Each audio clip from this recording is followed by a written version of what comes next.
단정하게 앉지 않으면 생각이 흐트러지고 생각이 흐트러지면 이치를 궁리할 수 없다. 조선 유학자 서경덕의 말입니다.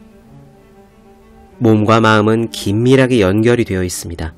행복해서 웃는다고 생각하지만 일부러 웃더라도 행복해질 수는 있어요. 펑펑 눈물을 쏟다가도 허리를 세우고 고개를 들면 순간적으로 슬픔이 줄어듭니다. 금메달을 딴 선수처럼 팔을 벌려서 포효하는 우울증 환자는 아무도 없죠. 이는 우리의 상태가 특정한 자세에 프로그래밍 되어 있기 때문입니다. 공부하는 사람에게 바른 자세를 강조하는 이유가 여기에 있어요. 아무리 중요한 내용이라고 생각하더라도 자세가 흐트러지면은 우리 뇌는 대충 해도 되겠군 하고 받아들입니다. 현명한 사람은 몸과 마음의 연결을 이용할 줄 알지요. 뇌를 긴장시키기 위해 바르게 앉고 우울함을 떨쳐내려 활짝 웃으며 자신감을 높이려고 당당하게 섭니다. 마음을 바꾸는 일이 마음대로 안 된다면 몸을 통해 마음에게 지시하는 법을 배워봅시다. 여러분의 몸은 지휘관이 흔드는 깃발입니다.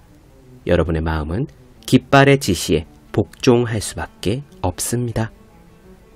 책상에 올려두기만 해도 공부하고 싶어지는 365 홍콩 캘린더, 몸을 통해 마음에게 지시하라 의 한 대목으로 시작합니다.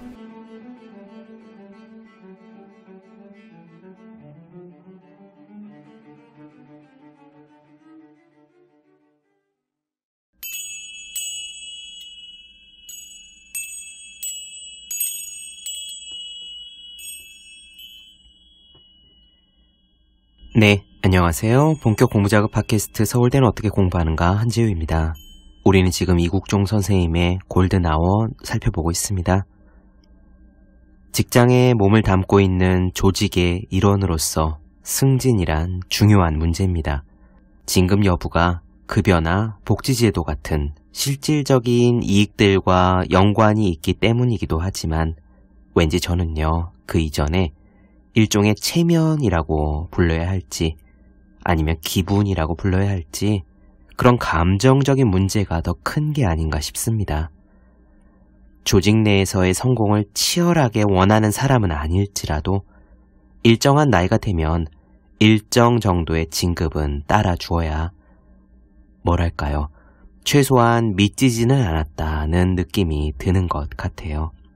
특히 오랜 유교 문화와 호봉제 때문에 나이와 직급이 비례하는 우리 사회에서는 더 그런 듯합니다. 하지만 세상 일이 다 원하는 대로 되지만은 않을 것입니다. 스스로 생각해도 그닥 열심히 하진 않아서 승진과 멀어지는 경우도 있겠지만 대부분은 나름 최선을 다해 열심히 커리어를 쌓아왔음에도 불구하고 어느 순간은 더 이상의 계단이 자기 앞에 주어져 있지 않구나 하는 그런 자리에 맞닥뜨리게 되잖아요. 모든 사람이 다 사장이 되고 임원이 될 수는 없으니까요. 오늘 이야기는 그런 직장인으로서의 씁쓸함이 잘 드러나는 부분으로 골라보았습니다. 이국종 선생님이 친구분들과 소주를 앞에 두고 모여 앉아 속에 있는 이야기를 하시는 장면입니다. 저도 회사를 다니고 있는 직장인의 한 사람으로서, 그리고 틈을 내어 책을 내고 강의를 하는 사회인의 한 사람으로서 소박하면서도 진솔한 이 부분의 글들이 자꾸 눈에 밟히더라고요. 직접 들어보시죠. 길게 말씀드리지 않고 바로 오늘 이야기 시작하겠습니다.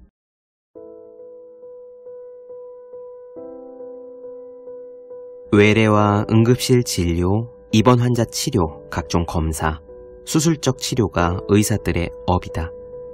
그 사이에 강의와 회의, 컨퍼런스를 하고 논문을 쓴다. 대학병원의 의사들은 학생들을 임상 실습도 시켜야 한다. 이 모든 것들에 대한 1년간의 실적들이 전산 시스템에 입력되면 보직 교수들은 그 실적으로 의사들을 평가했다. 결과에 따라 전공의는 강사가 되고 강사는 조교수로 임용됐으며 임용된 이후에는 절차에 따라서 승진을 했다. 한 계단 올라서기 위해 진료와 연구에 집중하다 보면 가장 기본이어야 할 학생 교육은 뒤로 미뤄지곤 했다.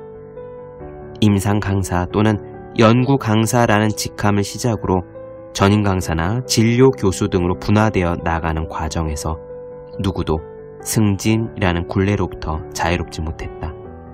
간호사나 일반 행정직 역시 승진 여부에 희비가 날카롭게 엇갈렸다. 직급과 직함의 차이일 뿐인데도 모두들 직위 변화에 예민했다. 조직 내에서 승진이나 진급이 갖는 의미는 직위에 따른 처우 차이도 있겠지만 한국 사회 분위기와 연관돼 있다. 대부분은 나이가 들어감에 따라 그에 걸맞는 직급을 원하고 자신보다 어린 사람이 상사가 되는 경우를 꺼린다. 런던에서 근무할 때 병동의 수 간호사는 부록을 간 넘긴 나이였다. 그 아래에서 일하는 말단 간호사들 중 몇몇은 60에 가까운 나이였으나 누구도 나이에 따른 직급의 수직 서열화를 말하지 않았다. 하지만 한국에서는 그럴 수 없다. 나도 이미 나이가 50줄이다. 호기롭게 시작한 젊음은 세월의 길을 달리했고 고등학교 동창들 중 누군가는 승승장구했고 누군가는 제자리 걸음이었다. 여기저기 치이다가 뒤처지는 이들이 속출했다. 이정엽은 부장이 된 이후에는 승진이나 여타 보직 발령을 생각하지 않는다고 했다. 자기 자리에서 최선을 다하면 될 뿐이라고도 했다. 그런 마음으로 산다고 해도 대한민국에서 중년 사내의 삶은 자주 비루해졌다. 어린 시절 친구인 조현철과 마주 앉아 술잔을 기울였다. 해군 중령인 그가 최종적으로 진급에 실패한 다음이었다.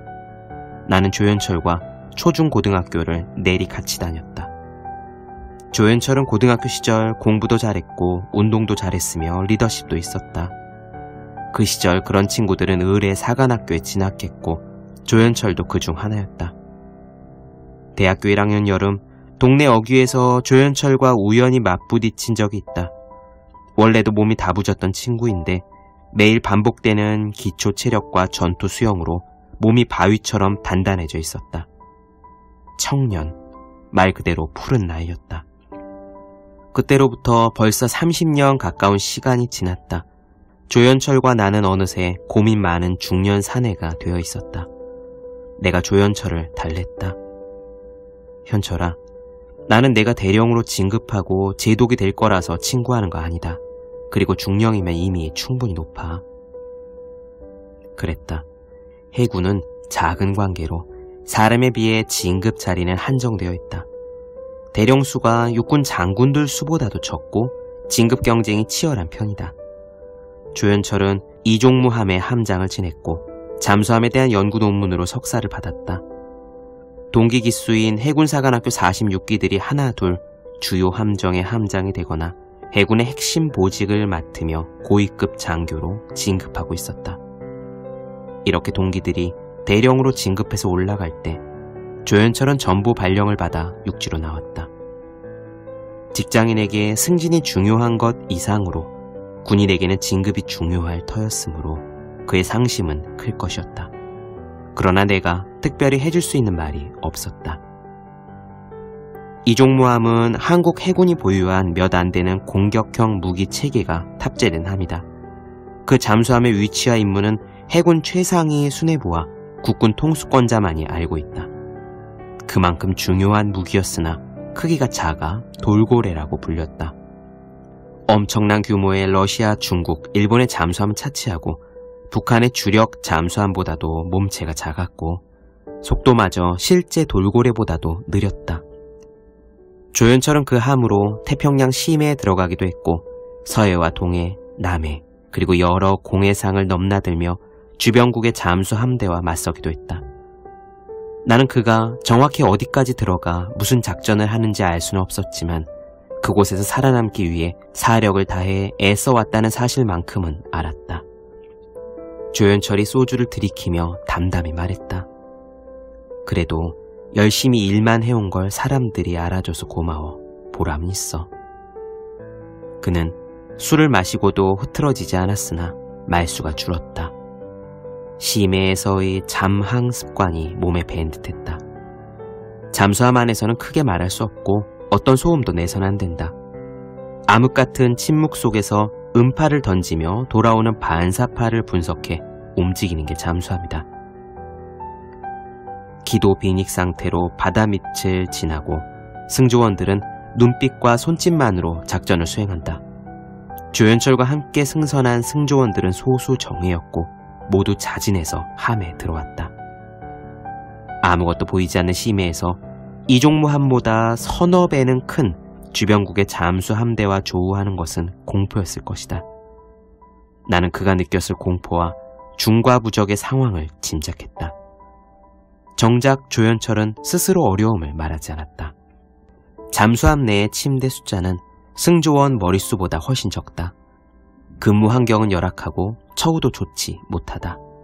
그런데도 불나방처럼 심해로 잠수에 들어가는 그들의 정신세계를 나는 이해할 수 없었다.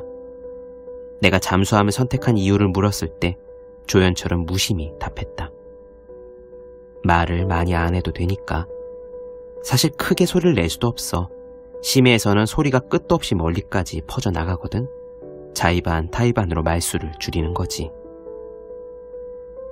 조연철은 어려서도 말이 많지 않았다. 정치적이고 말이 지배하는 육지에 어울리지 않았다. 그가 내게 물었다.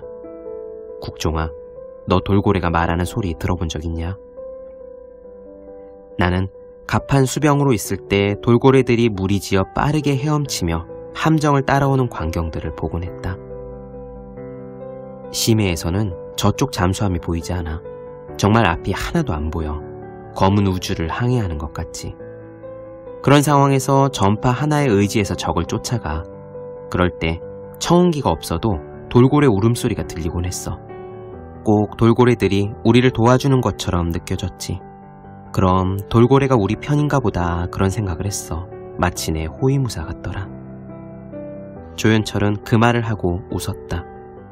순간 그가 있는 곳은 새 속에 잡사로 가득 찬 육지가 아니라 먼 심해였다. 돌고래들과 함께 보이지 않는 상대를 쫓으며 바다 밑바닥에서 웅크리고 있는 것 같았다. 그는 그날 많이 마시지 않았다.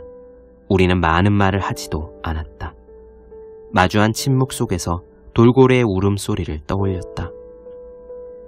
헤어져 돌아와 보니 변변한 위로 한마디 못한 것이 마음에 걸렸다. 짧은 말이라도 건네고 싶어 휴대전화 메신저 창을 열었다. 조연철의 이름 옆에 쓰인 글귀가 눈에 들어왔다.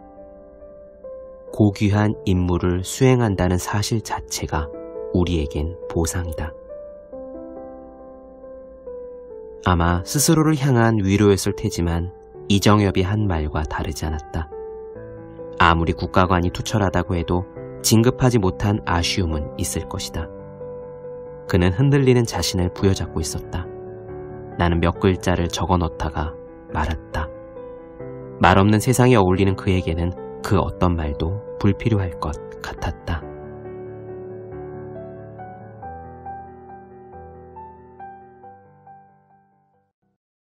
네, 본격 공부자극 팟캐스트 서울대는 어떻게 공부하는가? 이육종 선생님의 골든 아워 나눠드렸습니다. 더 많은 이야기가 궁금하신 분들, 질문사항 있으신 분들은 제 유튜브 채널 서울대는 어떻게 공부하는가, 네이버 블로그 생의 즐거운 편지, 다음 카카오 브런치 한지의 브런치, 인스타그램 해시태그 서울대는 어떻게 공부하는가 검색해주시면 좋겠습니다. 또 학생, 수험생, 직장인, 취준생 등 공부하시는 모든 분들을 위해서요, 어떻게 공부해야 효율적인지 설명한 혼자 하는 공부의 정석, 그리고 책상에 올려두기만 해도 공부하고 싶어지는 365 혼공 캘린더 아직 읽지 않으셨다면 꼭 한번 읽어보셨으면 좋겠습니다. 분명 도움이 되실 거예요. 그럼 오늘 여기까지 하겠습니다. 전 다음 시간에 뵐게요. 여러분 모두 열심히 공부하십시오. 저도 열심히 하겠습니다.